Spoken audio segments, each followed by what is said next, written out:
Okay, so welcome again.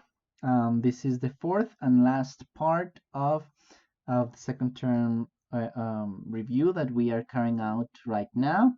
Um, for this part, we're going to discuss and talk about the task-based language teaching approach. Okay, and for that reason, I chose to have the two texts that we read about it to complement each other. Okay, so I mean, of course, we're gonna have to talk about Nunan's task-based Jesus task-based language teaching, right?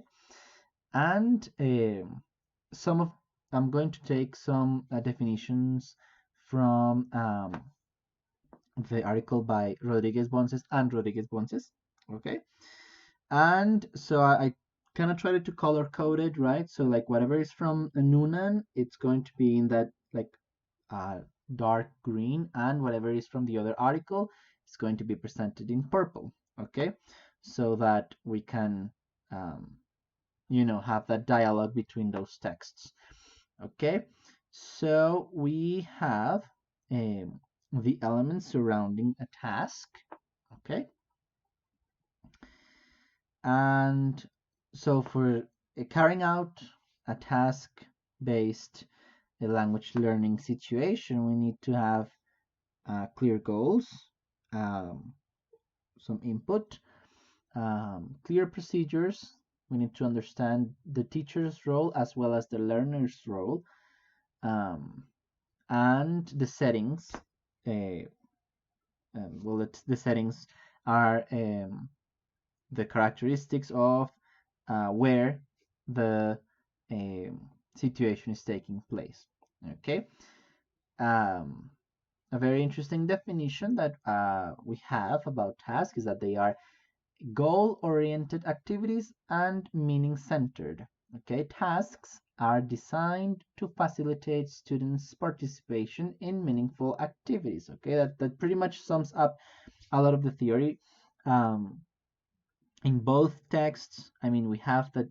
I mean, the authors of both are quite the compilers. I mean, they bring up many definitions. I mean, especially Nunan. So I'm going to try to avoid that, but just present um, what the authors came up after they presented those other authors in their respective articles and okay texts. Um, so something very important that we need to know right now about the task-based approach is that it's pretty much what is going on right now. Um, I mean, we also have CLIL and we also have like project-based, right? But the task-based language teaching is still very commonly used today as um, well, personally, I consider that the task-based approach um, promotes an environment where, I mean, we have some um, challenging situations for students, but um, we don't have that much of a built-up stress or a tension that, for example, we can have with a project-based um, classes, right?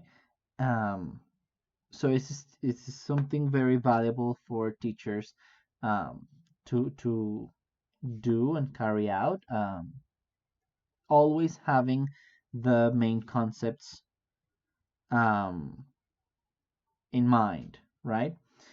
Um, so we have the tasks as units provide the context, okay, that activates the learning process. Okay, that is very important. Okay, um, okay. So maybe it is important to mention what a task is. Okay, so a task is um, that something that we ask students to do. Okay, and it has to be carried out in the classroom. Okay, a task, regardless of the model of, or the approach that we are handling, a task is just something that we ask the students to do. Okay, that is related to their learning process. Okay, now the meaning that a task uh, brings up, or that creates, the meaning that a task uh, creates, or that it's assigned in the task-based approach, is that, I mean, the task carries all of the elements, or most of the elements that will be considered, and that will encourage and promote learning. Okay. In some other situations, a task is pretty much something, it can be even optional, right? That's the difference right here. Okay.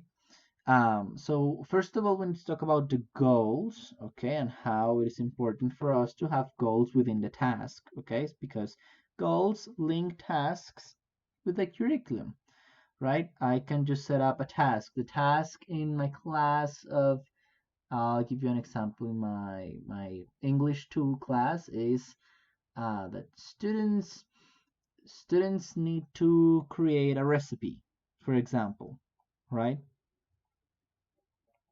But then, I mean, what's my goal?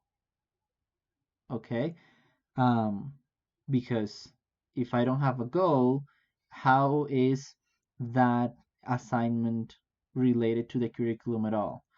Ah, okay, then I have to say that students will be able to create a recipe, because my goal is that they practice and apply uh, uh, vocabulary related to food and countable and uncountable nouns. Okay, maybe. Okay, this is just me giving you a quick example, but you can see how the goal links my task, my particular task in my classroom that day, to the curriculum. Okay, um, so we have that goals can relate to communicative, affective, cognitive outcomes.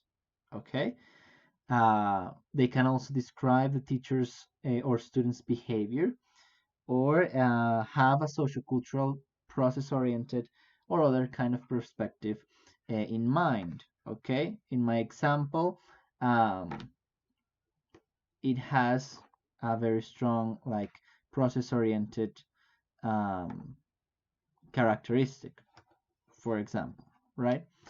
Um, we also have that goals are not always stated. Okay, we can infer them from the tasks itself, right? I mean, when I told you that my students needed to make a recipe, probably it wasn't to practice the present simple, right? Or to express routines or something like that. I mean, we can infer the kind of things that I want to do, right? But it's not always the case, okay? Um, so an important question that we need to ask ourselves is, what is the language for? Okay, why why is that important? Because I need to understand the the main thing that my learners are going to do with the language once they acquire it. I mean, if I am uh, teaching business English, then that's something that I have to keep in mind. Or if I'm teaching um, English to a group of immigrants in the United States, then I know that they really need to acquire uh, um, a more immediate use of the language, and so on and so forth. So in my head, it is important to have that always, that question always when I'm teaching, right? What is English going to be used for? Okay. Um, Important that the goals are student related. Okay. Not they don't come from the teacher. Again, um, we're going to see that the task-based approach is student-centered, okay? And our role is not uh, so active. And that is why we need to have in the goals what we want the students to be able to do, okay? I don't really care about myself in that case. And goals should be supported in observable performance. Why do I say that? Because if I say something like, um, I don't know, students need to create a play. Well, that's something very broad, okay? We would be talking about understanding uh, theater theory and I don't know, other situations that don't really have to do with us in our English learning process.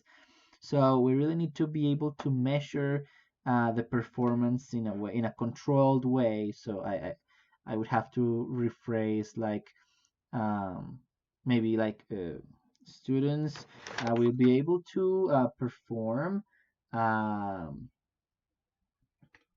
a dramatic situation.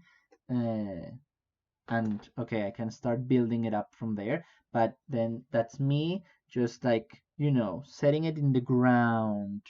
And that is for me, that I can, see what is going on and measure it and actually um, like be conscious of what the learning or where the learning is going to take place. Okay, so that's it about goals, pretty much. Again, there's a lot, but I mean, I believe that this pretty much, you know, holds the key aspects. We're moving on to the input. I mean, I believe, we all know what input is. It's pretty much that material that um, you use to expose the learner to the target language. Okay, it's um, spoken, reader, or visual data that learners work with in order to achieve task completion. I mean, within the task-based approach. Okay, so the input is whatever material you use to expose learners to the language, right? That's general. Within the task-based approach is what the students work with in order to achieve the task, because again, the task is the center of uh, the learning, or like the engine uh, that moves the learning. Okay, so within the input, we enter a very interesting discussion, okay, that I'm going to try to sum up as well. Um, and we as teachers have that liberty, I believe, to use either material that was designed for language teaching, okay, that is to say the books that we all know and love, right? I mean, something like this, that is a material that is meant and that it was created so speakers of other languages would learn English, right? And we also have authentic material, right? Articles from the New Yorker or I don't know, video blogs from YouTube and things like that, that are materials where the target language is being used, but it just does not, I mean, it was just not thought to be used in an English language learning setting. Okay, so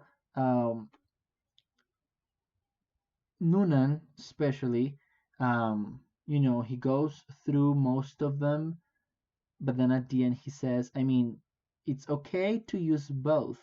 Okay, the real question that the teacher needs to ask himself or herself is, well, how do I articulate both materials, or like in what percentage I should use them, so that my my students' learning opportunities are more optimal, are better. Okay, because again, it's just not, saying, oh, let's read the Washington Post because that's better than the readings in the book. No, right? Because we need to value both. Okay, and each material has a, like, some um, characteristics why uh, they are worth using.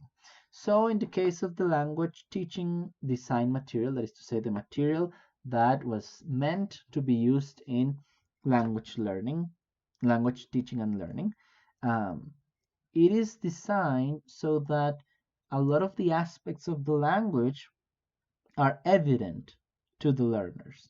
Okay, so we have that they're made to accentuate formal aspects of the language, making them evident to the learners. Let me give you an example. Let's think about a dialogue, okay, from a book. And the questions in the dialogue go something like this.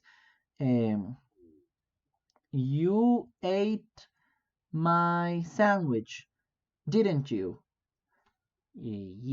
No, I didn't. Um, You think I am a thief, don't you? And well, we have those phrases, right? Um, and you can tell that that topic is embedded questions, right? And well, if I create that dialogue, and if it is created in a language teaching learning material, then at some point the learner is going to say and notice that structure, right? Didn't you? Don't you? Have you? Will you? Aren't you? And so on and so forth. If my dialogue has those structures repeated, then it's probable that the student is going to pick it up and saying, okay, this is new. I have to I have to find out what this is. Okay, and from the context, they might be able to infer it, rather than if they just see it once used in an authentic material.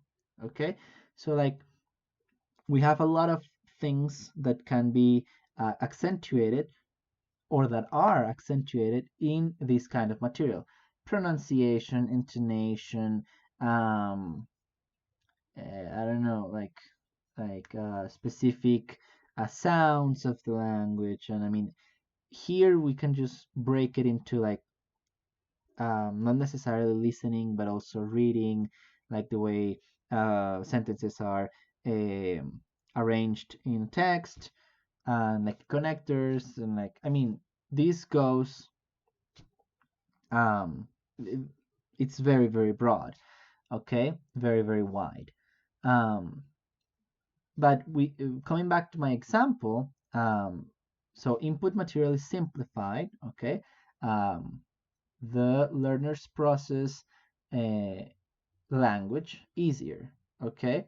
And if I increase the frequency of the language elements, like in my case, in my example of the embedded question, its patterns and regularities are more evident to the student, okay. That doesn't mean, that does not mean that um, authentic material is bad, okay.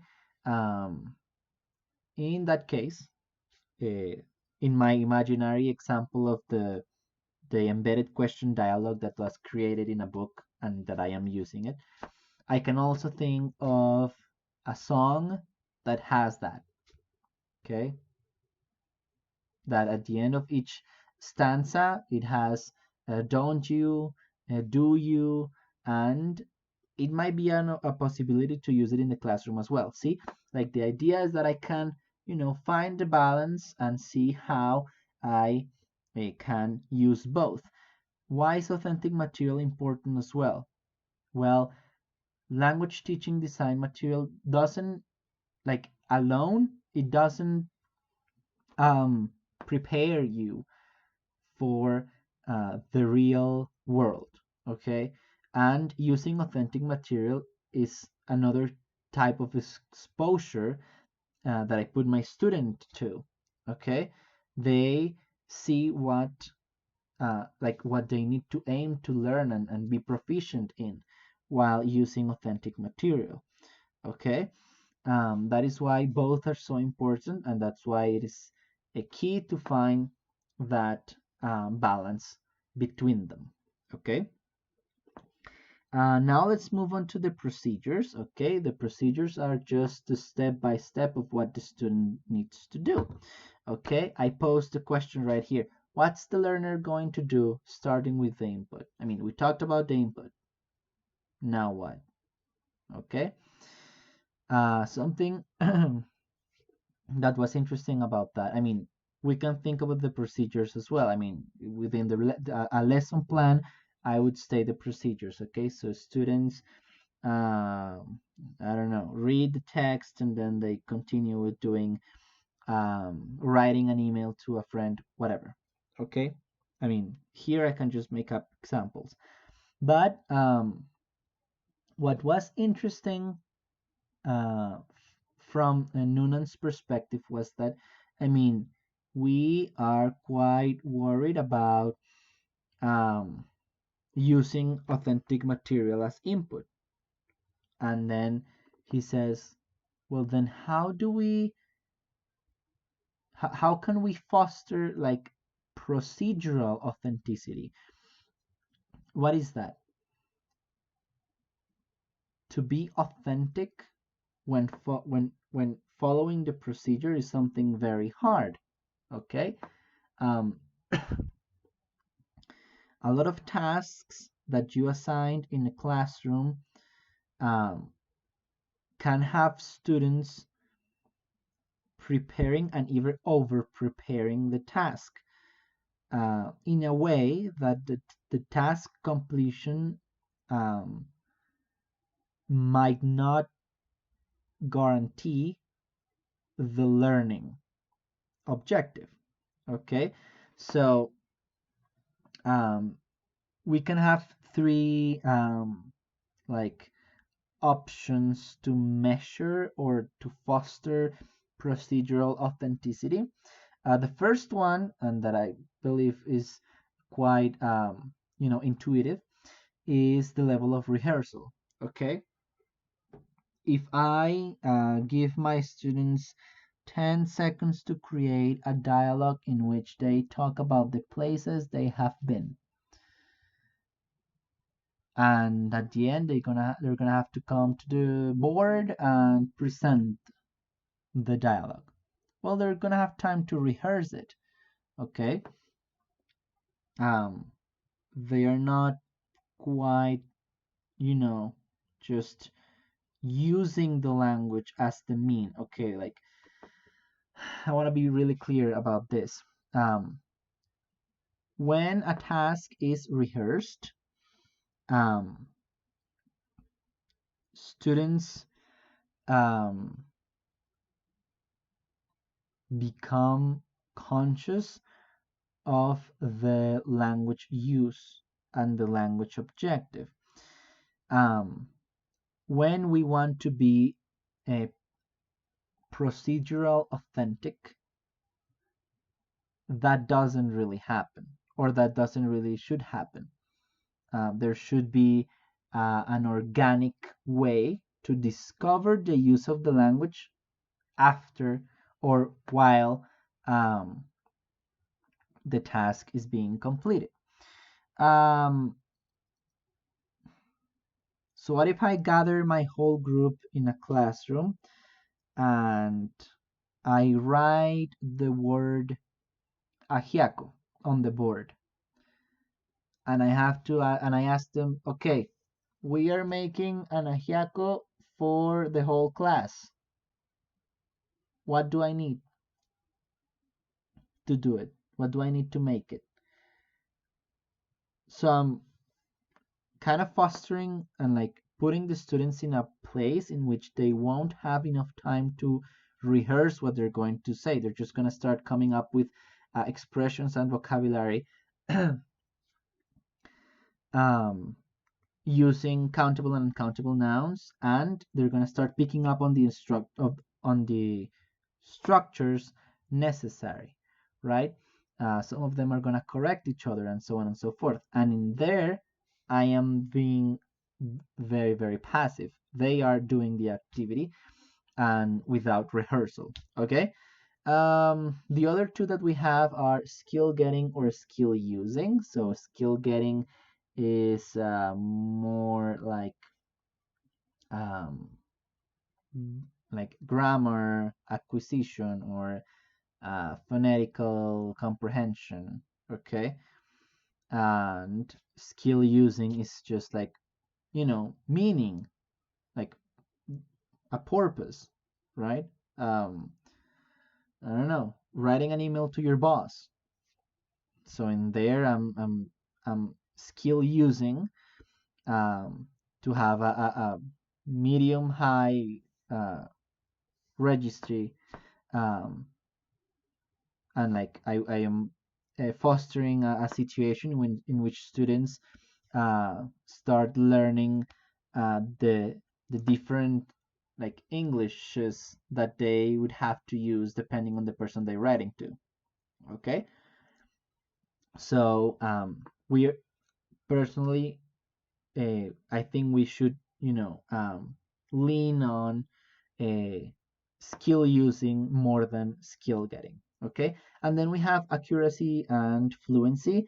It is interesting that we have always seen that they are kind of a like in the fight, right? Should we be accurate? Should we be fluent? Well, the true answer is that we need to be both. I mean, we should always aim for fluency because, I mean, even if we're not accurate, our message can be sent. But I mean, we should find situations in which accuracy is applied. Okay. Then we talk a little bit about task types, and here it's just insane how much there is. You can go back to the Nunan's document, and you're going to see a wide, very, very, very wide list of the types and like the typologies that we have there. Um, but I mean, personally, from reading all of them, I thought, okay, I need a task to do something in my class. What are learners expected to do? And in terms of what? Okay, in terms of communicating something, in terms of um, like cognitively approach to something, that is to say, solving a problem. Um, am I asking to create something? So like as you can see from the different things that I can do with the language, I need to find out what my task is going to be. And that's what I think is better to sum up the like what type of task I have. Okay, because I mean, again, you can just go to the lists on Nunan's text, sorry. But I mean, if you ask yourselves in any of those tasks types, what the students are expected to do and for what, I mean, maybe we can combine communicating and creating. I mean, this is endless, right? But I believe that's like what I want, like what learners will be able to do after the task, or like what I want them to do with the task, is the best way to define the type of task. Okay. Um, I mean, what competency I'm exploiting? I mean, a lot of questions rise, but they can be applied for most task types. Okay. And finally, we have some teaching and learner roles, and we need to understand that our classes are student-centered. There's nothing there to do. We just have to accept it. We have more of an assisting role, okay? But that means we are gonna have to have, sorry, we will have we will have many mini roles. We're the facilitator, we're the discussion organizer, we're the manager, we're the debate president, we are the motivator, we are the language expert, because as students face the task, they're going to need assistance in many other um, like situations. Okay. Um, Something that we do have to do though is that we need to promote real language use um, when the task is taking place.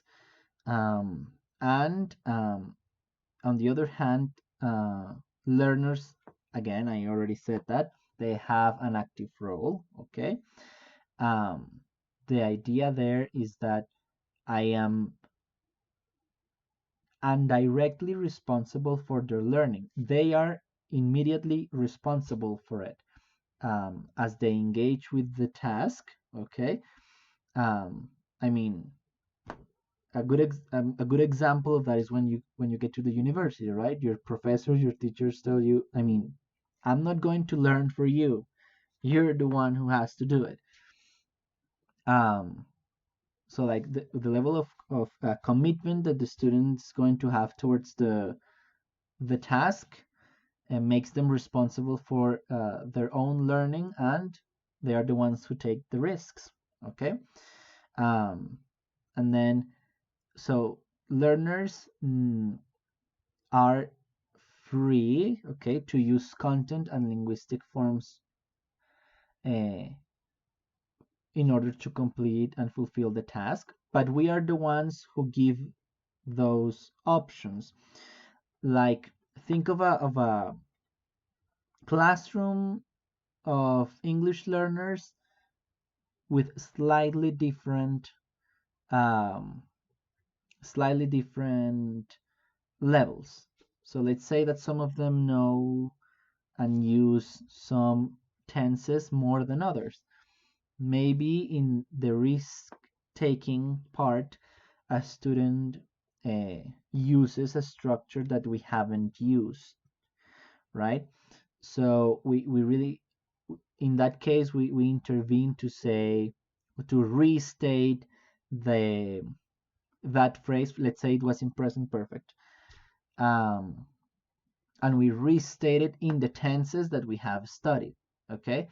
um, because they are free to do that, but we still need to, um, you know, like pin it down to like the aspects that our task has, depending on our setting. Okay. And well, we're both, in that case, teacher and learners, we're both responsible for developing classroom interaction. Okay. um, in other approaches, it was just the teacher, or uh, like the idea here is that we're equals in that way. Okay. And speaking of settings, the setting is pretty much just the place where um, the class takes place. You know, the classroom arrangement needs for task completion. Um, so we have two little like subcategories there. In settings of our classroom and our class, we have the learning mode. Okay. As for the learning mode, is how I want students to work individually, in groups, in pairs, and or just like the whole, like the group as a whole. And we also have the learning environment. This one is the one that has changed the most since I mean, Nunan's book was published in 2004 and it's 2020. So like we, in this very moment, we don't really have a three-dimensional space, but we have a cybernetic space, and that's also an environment, and we need to understand all the implications about that. Okay. Now we need to talk about like learning models. Okay.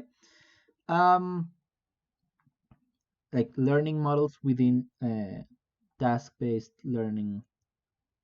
Uh, sorry, task-based language teaching. We need to talk about like learning models. Okay, there are a lot. There are a lot. You see here in this little chart, you see two, and those are the ones that were present in the other reading. But what we need to see is that all of them need to be aligned with the requirements of TBL. Okay, they must have goals, they must respect the roles of teachers and learners, they must have a focus on fluency or in the meaning, okay, more than on accuracy or in form, right? I mean, they must include a task, duh, right? Of course, they have to include a task, right? Um, but up until this point, we haven't really talked about how to assess um, students while and after a task completion. So it is really interesting what the authors of the second article proposed. Okay, but before we take a look at that, let's see these two models, the one by Ellis and the other one by Willis. We have a pre-task stage, a during task stage, and in this case we have a post-task and a language focus. As you can see, we have a task situated in the middle, okay,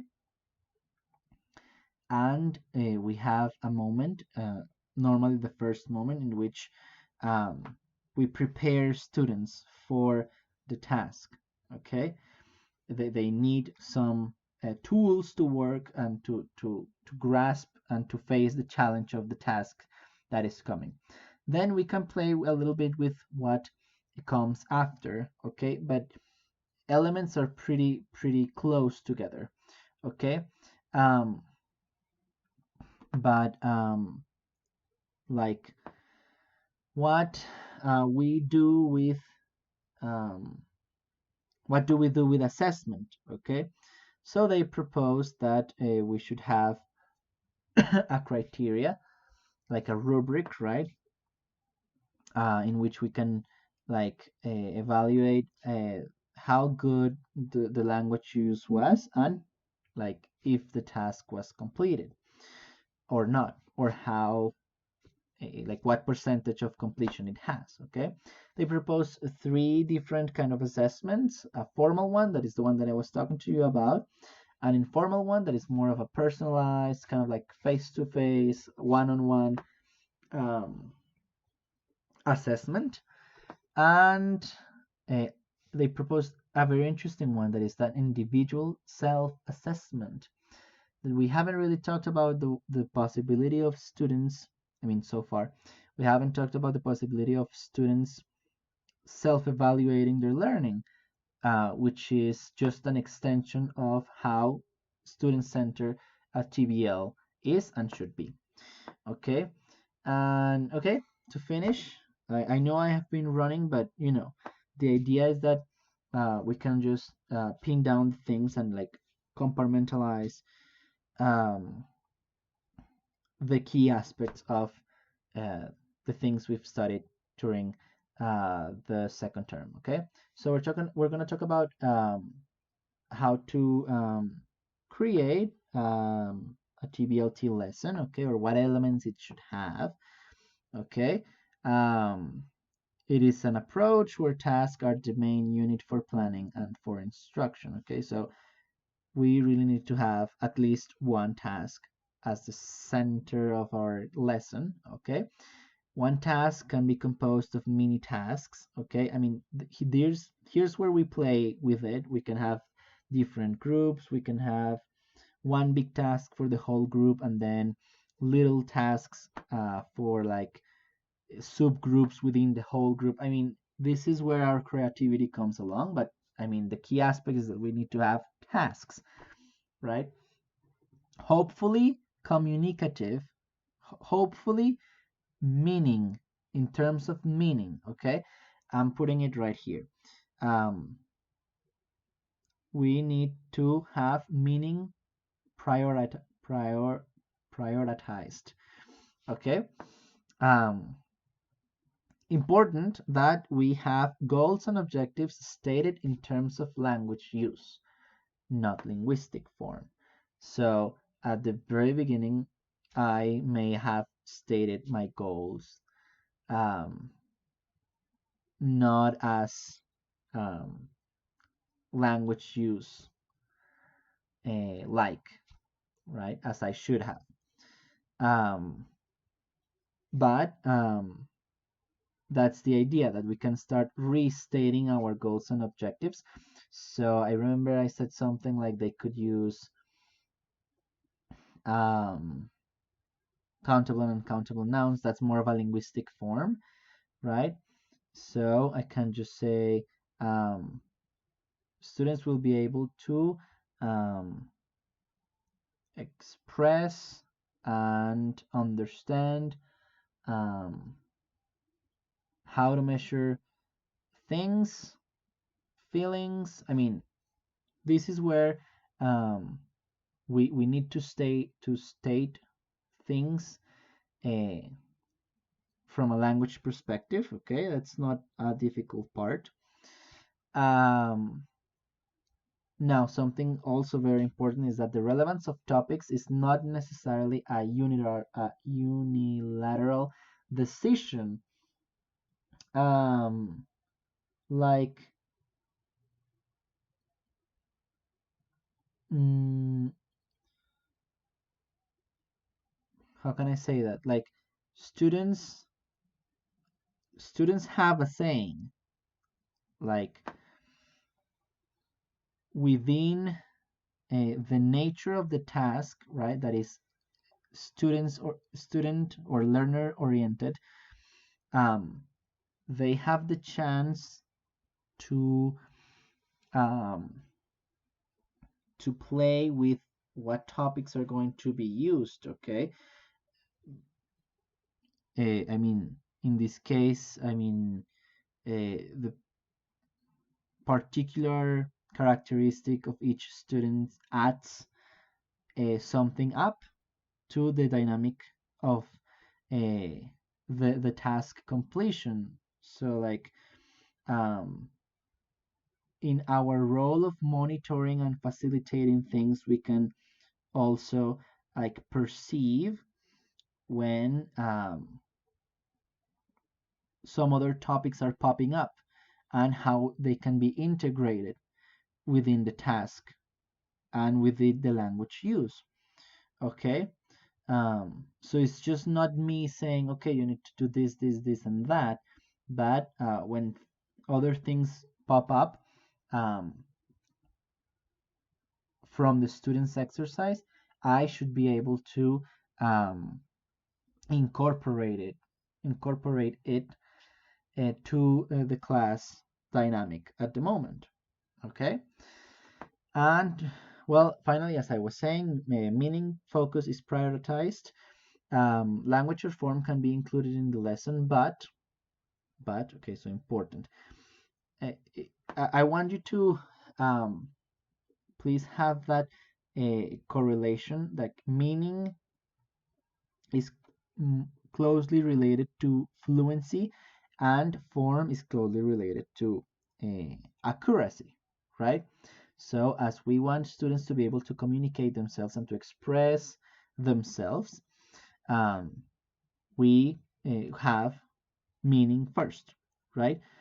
They should be able to pick up the standard or like the regular structures that are used for the things that they're using, yes,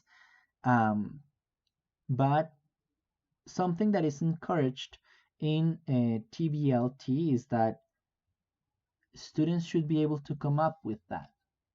Okay, so like in the example of the emails that I mentioned a couple of minutes ago, students have, I mean, maybe I don't give them the formulas, like the expressions, but they can say, teacher, um, but if that's my boss, I'm not gonna say, see ya, right?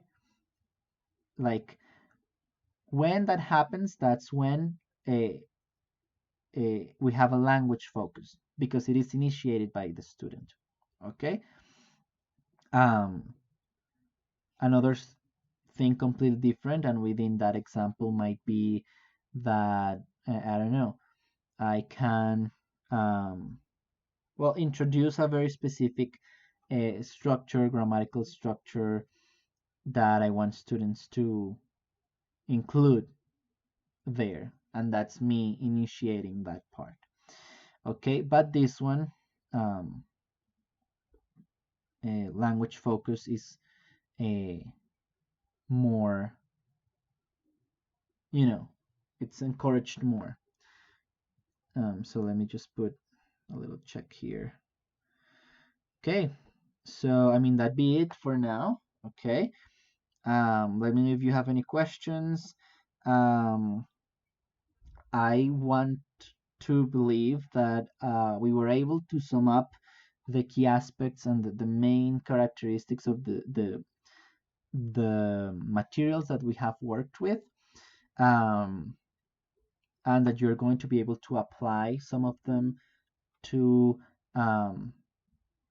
your professional exercise and, well, the second term exam as well. Okay, thank you very much for watching. Let me know if you have any questions. Bye.